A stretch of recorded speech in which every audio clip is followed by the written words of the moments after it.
तो फिल्म की शुरुआत होती है और हम देखते हैं कि एक पुलिस ऑफिसर एक कार का पीछा कर रहे थे। उन्हें इस कार पर शक था। जैसे ही वो इस कार को रुकवाते हैं, कार का ड्राइवर जल्दी से एक गन निकाल कर अपनी टांग के नीचे छुपा लेता है। पुलिस ऑफिसर के बात करने पर जब ये आदमी कुछ ज्यादा जवाब नहीं देता, तो पुलिस ऑफिसर उससे लाइसेंस मांगते हैं। और इस टाइम तक भी हमें उस आदमी का चेहरा नहीं दिखाया जाता। ठीक इसी टाइम पर हम देखते हैं कि यहीं पर एक और पुलिस की कार आकर रुकती है और उसमें से ऑफिसर जेन निकलती है, जो कि पहले ऑफिसर की वाइफ है। वो उससे पूछती हैं क्या सब कुछ ठीक है। ऑफिसर उन्हें तसल्ली देते हैं और कहते हैं हाँ सब कुछ ठीक है, तुम यहाँ से जा सकते हो। जेन कान मुड़कर यहाँ से जा ही रही थी कि बैक व्यू मिरर में उसने देखा कि वो आदमी उसके हस्बैंड के साथ बहस कर रहा है। इसीलिए वो कार मोड़कर वापस आने ही वाली थी, लेकिन उससे पहले ही उस आदमी ने ऑफिसर को गोली मार दी। जब तक जेन यहाँ पहुंची, ऑफिसर मर चुकी थी। जेन ने उस किलर को पकड़ने के लिए उस पर शूट करना चाहा, पर किलर निकल गया उसके हाथ से। अब सीन कट होकर हमें दोबारा उसी किलर को दिखाया जाता है जो एक होटल रूम के अंदर किया था। वहां पर उसी के बारे में न्यूज चल रही थी कि किस तरह एक किलर ने 16 लोगों को मार दिया था और वो अभी भी खुले आम घूम रहा था। पुलिस उसे पकड़ने में कामयाब नहीं हो सकी थी। ये किलर जानता था कि उसके बारे में ही बात हो रही है और जरूर पुलिस भी उसे ढूंढ रही होगी, इसीलिए वो इस होटल के अंदर बनी हुई एक अजीब से कमरे में जाकर सो जाता है। इस टाइम उसने किसी भी इमरजेंसी सिचुएशन के लिए शॉटगन पकड़ी हुई थी। अगले दिन हमें किलर को किसी का पीछा करते हुए दिखाया जाता है। वो एक फार्मेसी के पास जाकर रुक जाता है और दिखता है कि एक लड़की फार्मेसी के अंदर गई थी। वो इसी का पीछा कर रहा था। काफी देर बाद वो इस फार्मेसी से बाहर निकली और जब जाकर अपनी कार में बैठी तो देखने को मिला कि किलर पहले से ही उसकी कार में बैठा उसका इंतजार कर रहा था। उस लड़की को ये पता चलने से पहले ही कि उसकी कार में कोई है, वो किलर उसे मार डालता है और फिर उससे फार्मेसी की चाबियां लेके फार्मेसी के अंदर जाता है और बहुत सी ऊट पटांग की दवाइयां इकट्ठी कर लेता है। जबकि दूसरी तरफ हम देखते हैं कि जेन अभी बहुत ज्यादा दुख में थी। एक तो ये दुख था कि उसका हस्बैंड इस दुनिया में नहीं रहे, और दूसरा दुख ये था कि पुलिस अभी तक उस किलर का पता नहीं लगा पा रही थी। इतनी देर में न्यूज आ जाती है कि वो किलर एक और औरत को मार चुका है। इससे वो समझ आती है कि जरूर वो किलर एक साइको है और अगर उसे रोका नहीं गया तो वो कहीं और जाने ले लेगा। इसलिए वो फैसला करती है कि कुछ भी हो जाए वो इस किलर को खुद ढूंढेगी और इस किलर के खिलाफ फौरन ही सबूत इकट्ठे करने के लिए बैठ जाती है। जितने टाइम में उसने उस किलर के खिलाफ सबूत इकट्ठा किए थे, उस टाइम के अंदर अंदर किलर 10 और कत्ल कर चुका था और अब उसकी किलिंग्स का ये नंबर 32 हो गया था। तो उसके बाद चेन फैसला करती है कि अब वो घर में रुककर इंतजार नहीं करेगी, वो खुद बाहर निकलेगी। ये सब इतना बड़ा हो गया था कि पुलिस वालों ने एफबीआई के हाथ में दे दिया था। जेन के हाथ में भी ज्यादा कुछ नहीं रहा था, क्योंकि जेन एक पुलिस ऑफिसर थी। जेन जानती थी कि उसे काफी हद तक तो केस पर्सनली ही सॉल्व करना पड़ेगा। खैर, अब हमें किलर को दिखाया जाता है जो रोड पर जब अपनी गाड़ी चला रहा था, तब भी वो नोटिस करता है कि रोड पर एक और गाड़ी पंचर खड़ी थी। उसमें एक कपल था। लड़का उस गाड़ी का टायर चेंज करने में बिजी था, जबकि लड़की कार के अंदर बैठी हुई थी। वो अब कुछ ही दूरी पर अपनी कार रोक लेता है, अपना किलर वाला मास्क लगाता है और उसके बाद अपनी गाड़ी से एक रॉड निकालकर बाहर निकलता है और बिना सोचे समझे उस आदमी के सर पर वार करते हुए उसे एक ही बार में मार डालता है। अपने हस्बैंड की चीख सुनकर वो लड़की बाहर निकलती है और देखती है कि उसके हस्बैंड मर चुके हैं। वो बुरी तरह घबरा जाती है। उसने पीछे मुड़कर देखा तो इस टाइम उसके भी पीछे एक किलर था। वो समझ गई कि उसके हस्बैंड की तरह उसकी भी जान जाने वाली है। अपनी जान बचाने के लिए वो भागी भी, लेकिन कोई फायदा नहीं हुआ। किलर के हाथों ना सही सामने आने वाले ट्रक से टकरा कर उसकी मौत हो गई। ट्रक ड्राइवर भी उसे बचाने के लिए ब्रेक लगाने ही वाला था, लेकिन उसका भी बैलेंस बिगड़ा और ट्रक उलट गया। ट्रक के अंदर ऑयल होने की वजह से यहाँ पर एक बहुत बड़ा ब्लास्ट हो गया। ट्रक ड्राइवर भी मारा गया। किलर बहुत ही आराम से दूर खड़ा ये सब तमाशा देखता रहा, जिसके बाद वो लड़की के पास गया और उसके खून से उसी की गाल पर उसने एक सैटेनिक साइन बना दिया, यानी शैतान का सिंबल बना दिया। और यहाँ से हमें अंदाजा हुआ कि वो शैतान की पूजा करता है और ये सारी कुर्बानियां शैतान के लिए दे रहा है। दूसरी तरफ इस सब की खबर भी अब न्यूज में चल जाती है। एफबीआई की टीम ज्यादा तेजी से इस केस को सॉल्व करने की कोशिशों में लग जाती है और इसी सिलसिले में जेन भी आकर उन लोगों से मिलती है। वो कहती है कि मैं इस किलर के बारे में बहुत कुछ जानती हूँ और उसने मेरे हस्बैंड को भी मारा है। मैं इस केस को सॉल्व करवाने में मदद कर सकती हूँ, लेकिन ये केस जो इस टाइम लेट कर रहा था, वो जेन की किसी भी हेल्प लेने से मना कर देता है और जेन परेशान हो जाती है। यहीं पर हम देखते हैं कि एफबीआई की एक डिटेक्टिव रेबिका जेन को इस तरह मना करने पर उदास हो रही थी। उसे जेन को देखकर ये साफ लग रहा था कि वो मदद कर सकती है किलर को पकड़वाने में, पर अपने सीनियर के सामने वो उससे कुछ नहीं कह सकती थी।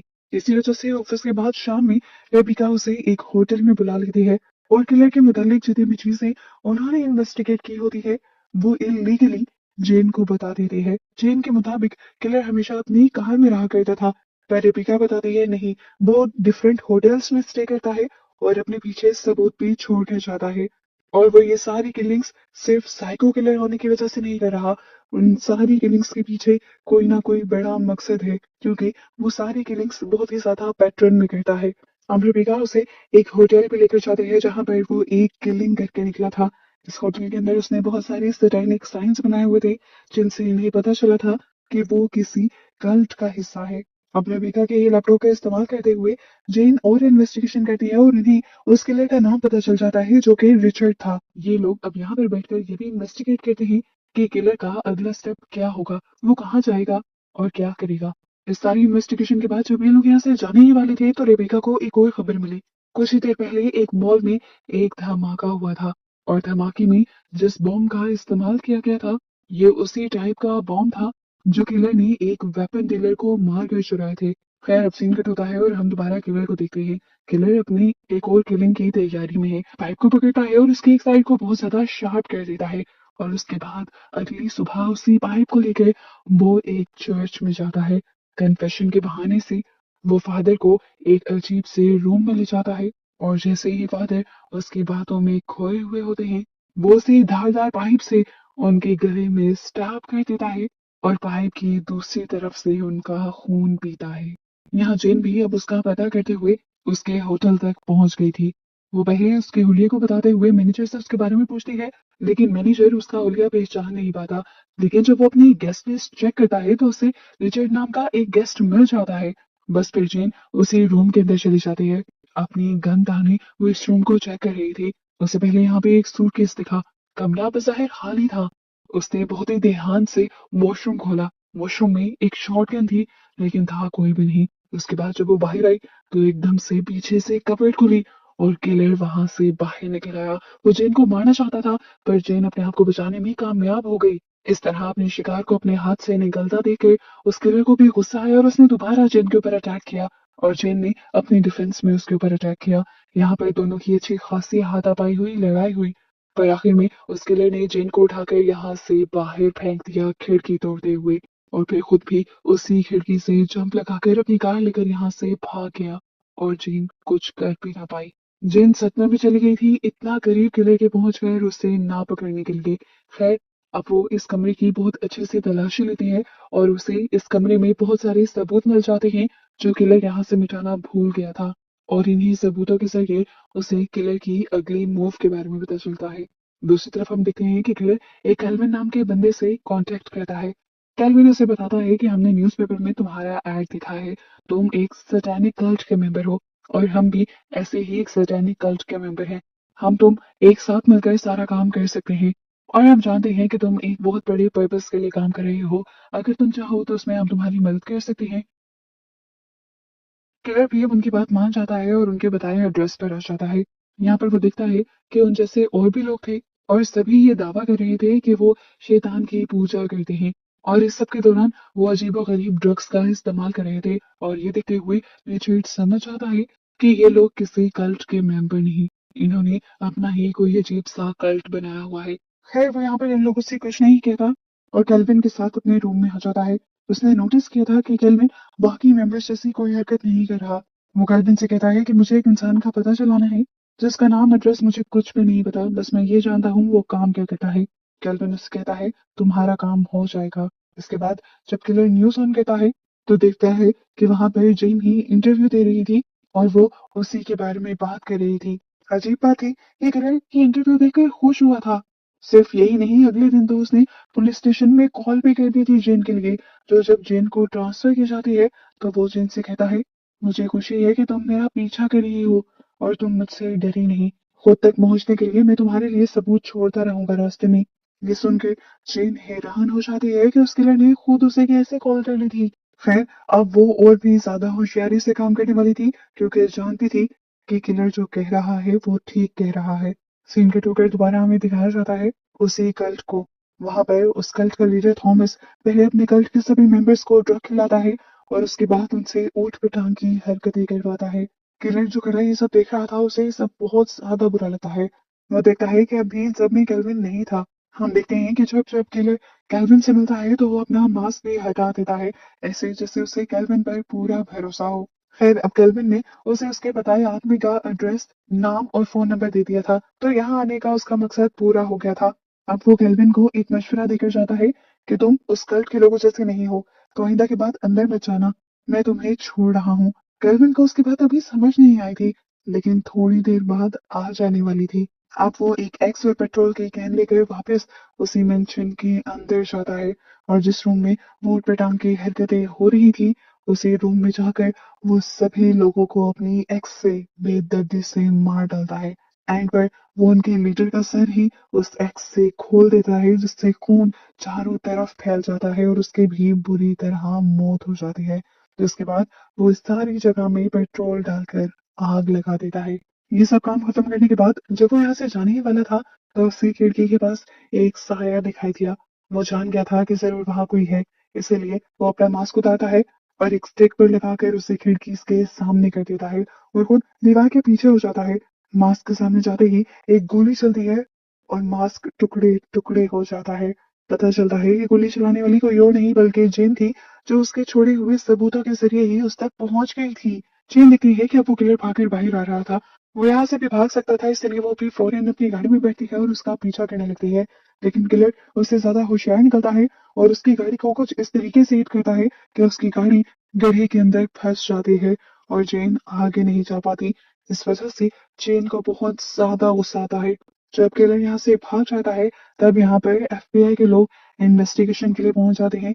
हालांकि जेन ने भी काफी पहले खबर कर दी थी कि वो किलर यहाँ पर है, लेकिन ये लोग टाइम से लेट आए क्योंकि उन्हें जेन की बातों पर यकीन नहीं था और इसी वजह से जेन अब एफबीआई पर भी बहुत ज्यादा गुस्सा थी। जबकि दूसरी तरफ हमें दिखाया जाता है कि किलर अपने अगले प्लान को कामयाब करने की कोशिशों में लग चुका है। वो अपने ढूंढे हुए एड्रेस के अंदर जाता है। वो बिल के नाम के एक आदमी का था। वो दिखता है कि उसके घर में इस टाइम कोई भी नहीं। ताला तोड़कर वो उसकी बेसमेंट में जाता है और यहाँ पर कुछ बॉम्ब्स तैयार करने लग जाता है। शाम तक के इंतजार के बाद वो आदमी जिसकी तलाश इस किलर को थी, वो अपनी वाइफ के साथ घर पर पहुंच जाता है और सबसे पहले ही उन दोनों का सामना हो जाता है किलर से, जिसे देखते ही ये दोनों बुरी तरह घबरा जाते हैं। यहाँ पर किलर उस आदमी को ब्लैकमेल करता है और कहता है कि अगर तुम्हें तुम्हारी वाइफ की जान प्यारी है तो जो मैं कहता हूँ बस वही करो। दूसरी तरफ हमें दोबारा जेन को दिखाया जाता है, जो दोबारा से किलर के छोड़े हुए सबूतों के जरिए एक बिल्डिंग तक पहुंचती है। तो जाहिर उसे उस बिल्डिंग के अंदर कुछ नहीं नजर आता, पर एक खिड़की के ऊपर उसे लिखा हुआ मिलता है 3MI। ये भी एक सबूत था जो किलर ने उसके लिए छोड़ा था। वो सोच में पड़ गई, आखिर ये सब है क्या। ना समझे में वो अपने स्नाइपर गन के बाइनोकुलर से इर्द गिर्द देखने लगी थी और कुछ ही दूरी पर उसे एक न्यूक्लियर फैक्ट्री दिखाई दी। इस फैक्ट्री को 3 माइल आइलैंड के नाम से जाना जाता था और 3MI का मतलब भी यही था। फिर उसे याद आया कि पिछली मर्तबा जिस घर में किलर ने सबूत छोड़े थे उसमें आज की तारीख भी लिखी हुई थी। इन सारी चीजों को जोड़ते हुए जेन समझ आती है कि किलर का मकसद बहुत बड़ा है। आज की तारीख में वो इस न्यूक्लियर फैक्ट्री को तबाह करना चाहता है, जिसके साथ साथ ये पूरा शहर तबाह हो जाएगा। सभी इंसान मर जाएंगे और न्यूक्लियर रेस की वजह से आसपास के शहरों में भी बीमारियां फैल जाएंगी। यहाँ पर हमें भी सारा प्लान समझ आने लगता है कि किलर ने उस बेचारे आदमी को क्यों पकड़ा था। असल में वही 3 माइल आइलैंड का मैनेजर था, यानी उस न्यूक्लियर पावर प्लांट का मैनेजर था।